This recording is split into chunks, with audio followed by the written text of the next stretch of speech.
Hey everyone, and welcome back. Ready for another deep dive into AI. Always. Well, this week we're looking at the Increase Your ZAKA newsletter from November 3rd, 2024. Oh, yeah. This one looks good. Definitely. Meta, Apple, and Google. They all had some pretty big AI announcements. Yeah, I feel like every week there's something crazy. I know, it's hard to keep up. So this week, are you ready for AI that can, search the web, summarize all your notifications, and even book flights? Yeah. Sign me up. Right. Okay, well, let's jump in. First up, Meta. Oh, rap. So apparently they've been secretly working on, get this, their own AI-powered search engine. Oh, wow. Yeah.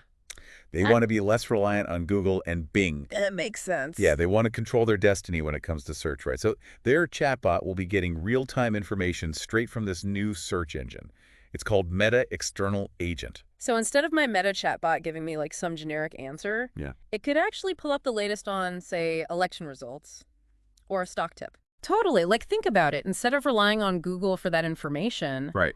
they're going to have their own source. And they're partnering with Reuters to give their chatbot even more news and events. Wow, so they're serious. They are. This whole independent data source thing is a trend, you know? Yeah. Like, remember Search GPT from OpenAI? Yeah, they wanted to do their own thing, too. Exactly. Seems like all the major players want to, like, control the information pipeline. Well, and Google has had that search throne for so long, it's almost hard to imagine someone taking that over. Could Meta actually shake things up? It'll be really interesting to see how it all plays out. But okay, enough about secret search engines. Apple just went public with Apple Intelligence. Oh, yeah, I saw that. I feel like they're supercharging, I don't know, everything. They got writing tools, notifications, photos, Siri. It's hard to keep track. It's a lot. It's a lot. You need at least iOS 18.1 on your iPhone, Okay. iPadOS 18.1 on your iPad, or macOS Sequoia 15.1 on your Mac. So if you're not updated, go update. Yes. But, okay, once you do, let's talk writing tools first. Right. Imagine you can rewrite, proofread, or summarize any text you select. Oh, wow. Not just in Apple apps, but even third-party apps. So, no more copying and pasting into Grammarly. Exactly. That's amazing. And then they're doing the smarter notifications too, right? Like they group them together. They do, so you don't drown in that sea of alerts. You can just kind of glance and get the gist. I like that. But honestly, the intelligence in photos, it's really mind-blowing. Oh, tell me more. Okay, so imagine you have a perfect picture, but there's a random person in the background or something you want to get rid of. Yes. You can just swipe it away with this new cleanup tool. Yeah. Gone. That's amazing. And then searching for specific photos is way smarter. Oh, and it can automatically make little movies out of your pictures. Hold on, are you serious? My vacation photos are about to become mini movies. Yes. That's so cool. Yeah. And Siri got a brain boost too, right? Absolutely, yeah. Siri can answer all sorts of detailed questions about Apple devices now. Plus, conversations feel way more natural.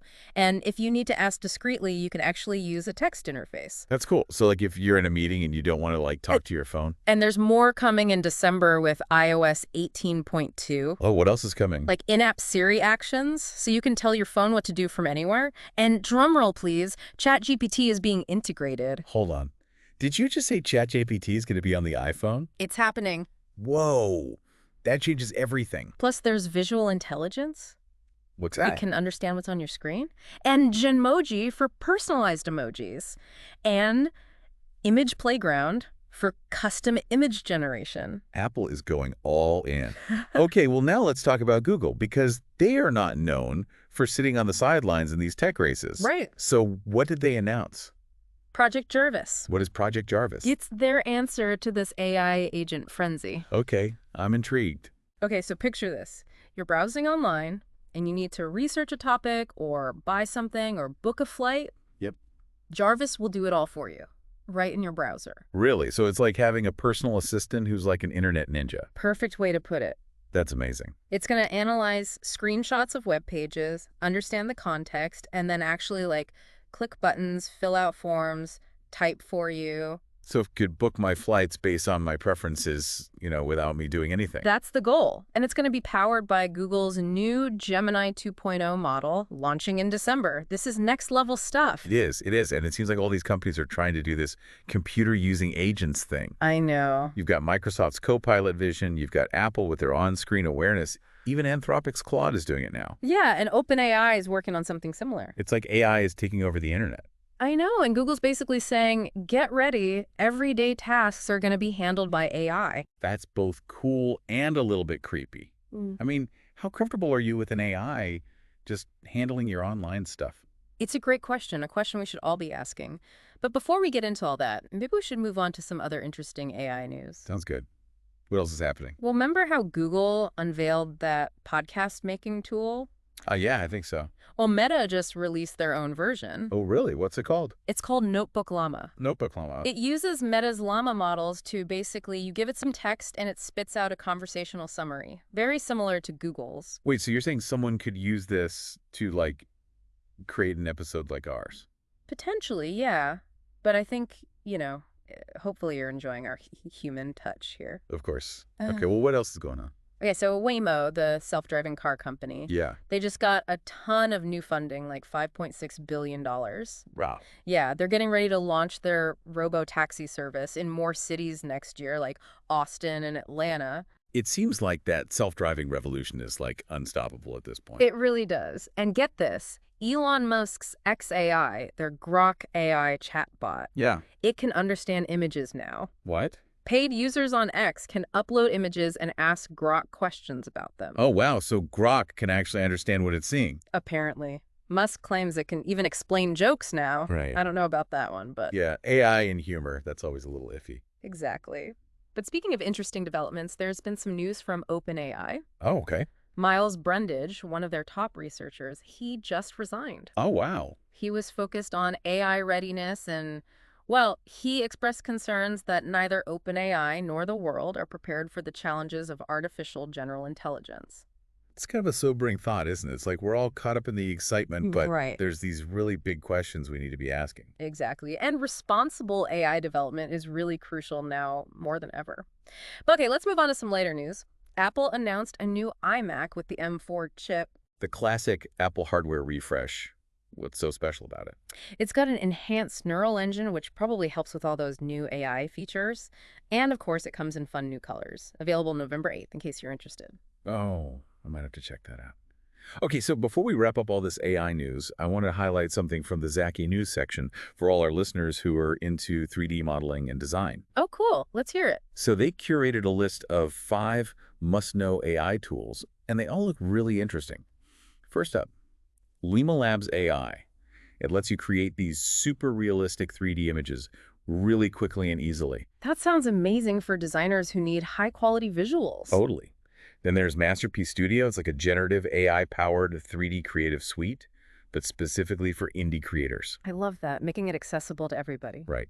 Next, we have Spline.Designi, which is great for building like complex 3D models, customizing them, giving them textures and colors. Oh, that's cool. I can see like architects and engineers using that. Definitely. And for those of you who are looking to like redesign your space, there's Decorate AI. It's a room design app that helps you visualize your dream home. So you can experiment with different styles and see how it actually looks. Yep. And finally, we have Scout by Assetter.ai. If you're trying to find the perfect 3D model, this AI-powered search engine lets you find models just by uploading a picture. Wow, that's convenient. I know, right? Okay, now for our last little segment, I want to circle back to Writer AI Studio. We talked about it a little bit earlier. Yes, the AI app building platform. Yeah. So it's being marketed as like the ultimate full-stack generative AI platform, but it's built for businesses.